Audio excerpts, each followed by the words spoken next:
કેમ છો ખેડૂત મિત્રો? આગળનો આપણે જે વિડીયો મળ્યો હતો કે ભાઈ વાયરોમના જે એટેક છે એની અંદર ઓર્થર મમરીનો વાપરવાનો વિડીયો મળ્યો હતો. એની અંદર આપણે ઘણા બધા વોટ્સઅપની અંદર ઘણા બધા કોમેન્ટની અંદર ફોટા આવતા હતા કે ભાઈ આપણે આ ડોડવા આ રીતના થાય છે, તો આપણે આની અંદર હોય તો વાયરોમ તમે કે આ જે તમે મમરી કીધી વાપરી શકીએ.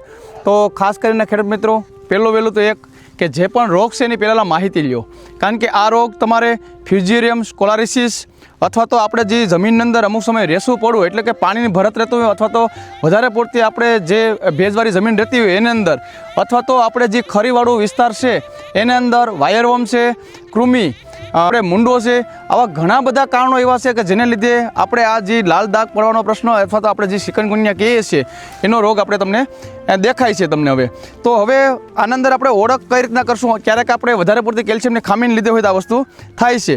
તો ખાસ કરીને ખેડૂત મિત્રો તમારે કે આની અંદર જે પણ રોગ તમને દેખાય એની અંદર તમારે ક્યારેક ડોડવો ખાઈ ગયેલ છે અથવા તો ડંખ મારી ગયેલ છે અથવા તો હોલ પાડી ગયેલ છે તો જ તમારે મૂંડો છે, વાયરવોર્મ છે અથવા તો તમારે કૃમિનો ડેમેજ તમારે ગણવો. એની અંદર તમે ઓર્થનની મમરી તમે વાપરી શકો. બાકીના જે ખેડૂત છે એના માટે ખાસ કરીને એક વધારે પૂરતી આપણે કેલ્શિયમની ખામીને લીધે હોય તો અથવા તો વધારે પૂરતી આપણું જો પિયત પડતું હોય એને લીધે આ પ્રશ્ન ઊભો થતો હોય, જેને પણ રેસવું પડવું હોય એને લીધે આ પ્રશ્ન ઊભો થતો હોય, તો ખાસ કરીને મારી ખેડૂત મિત્રોને ભલામણ છે કે જેને 65-70 દિવસની મગફળી થઈ ગઈ અને વધારે પૂરતી કેલ્શિયમની ખામીને લીધે હોય તો એના માટે આપણે એક તો પહેલાં આના માટે જ વાપરવું એના માટે નથી, પણ આપણે જે ડોડવા ભરાય એના માટે તમે કેલ્શિયમ નાઇટ્રેટ તમે વાપરી શકો. 1 વીઘાએ 5 કિલો તમે નાખી સોઇલ એપ્લિકેશનમાં આપશો તો આની અંદર તમને ઘણો ખરો મહદઅંશે ફાયદો મળશે. તો ખાસ કરીને તમે રોગનું પહેલાં તો એક પરીક્ષણ કરો કે આપણા ખેતરની અંદર કયા કારણથી આ વસ્તુ થાય છે. કેલ્શિયમની ખામી, ફ્યુઝેરિયમ અથવા તો સ્કોલારિસિસ ફંગસને કારણે થાય છે અથવા તો વાયરવોર્મ કે કોઈ પણ અધર જીવાતને લીધે થાય છે.